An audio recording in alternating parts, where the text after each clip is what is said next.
All right, so Alyssa, could you describe what were some of the primary things that you did on the mission trip?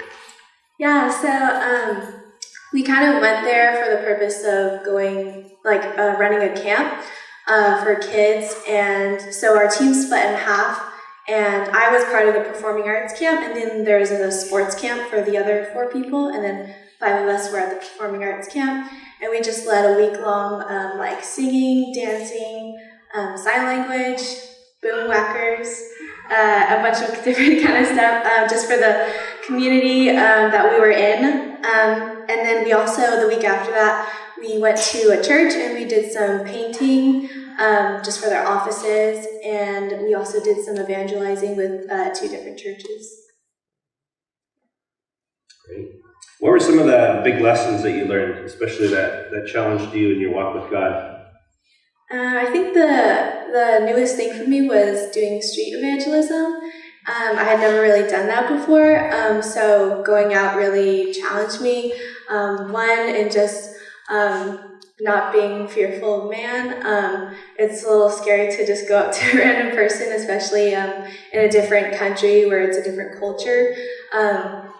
So definitely had to pray for strength and courage for that. And in evangelizing, just being able to articulate the gospel to someone who has never heard it or has different beliefs or what they think the Bible is. So trying to correct that in a kind way was something I never really had to do before. Being growing up in the church and going to Christian schools and now at a Christian college, I never really had to share the gospel with people like that.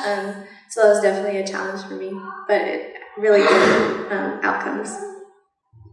Well, what were some of the maybe fun memories or highlights?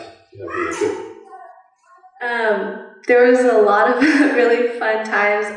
My team got along really, really well. I was really thankful for them.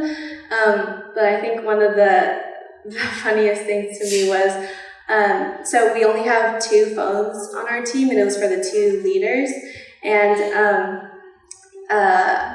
so none of us have phones, so if we get lost, there's no way to communicate. And so we all were on the tube station, and we got off, and after every time we get off, we always count everyone to make sure everyone's there. And there was one guy on our team, we're like, where is he? And then no one knew when we last saw him, so we kind of forgot about him. And so basically 2 of the guys on our team went all the way back to where we came from, and then 2 people went up on the ground to get reception, and we were all just kind of sitting around. And then finally 20 minutes later, he kind of just comes out of one of the trains. And we were like, where did you go? And he was like, I didn't have enough money on my card, so I just sat down and started reading a book.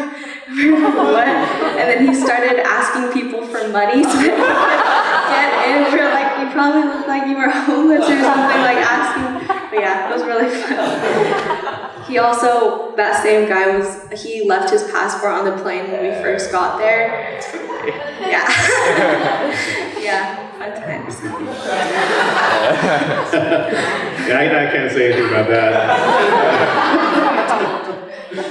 For those of you who don't know, I left my passport in the restroom in London at our last mission trip. And that was quite stressful, so I could only have sympathy for that guy. Well, one of the fun things was every once in a while, Alyssa would FaceTime me or family members, and I remember the first time I was like, well, who's trying to FaceTime me? I didn't know this number, so I didn't answer. And, I have so many people call me, and I don't know who these people are, but then realized it was her, and so it was really I just need to hear from her from time to time throughout the trip. How can we continue to pray for the work in London? So just with the camps, we did Bible talks, short Bible talks to the kids there, and all of them are non-believers. They come from Muslim backgrounds or just it's super diverse in London. So just praying for the kids that they would remember what we taught them, and they seemed really interested and wanting to learn more. So just for the kids that it would plant seeds of growth in their heart. And also for like the adults that we evangelize to on the street, there's a couple people that were really interested when we talked to them and we gave them the book of Mark so that they would read that and hopefully connect with the churches that we told them about. And then for the missionary family that we like most connected with, just pray for them to be encouraged. It's kind of hard in London where they say that like not like all the time you don't always see growth right away, and they've been there for 6 years and hardly anyone's like getting saved that they've seen. So just encouragement for them. And all the churches that we worked with, the churches in London are a lot smaller than in the States. So like a big church is like 100 people, and we visited a church that's only 8 people. And so I couldn't imagine it's pretty discouraging for them when they don't see a lot of people coming in. So just pray for encouragement to the pastors there. The kids of the Davis family, they're like the only believers in their school, which is really hard, I can imagine. So yeah, just pray for encouragement for all of them. And also, thank you to everyone who donated to my trip.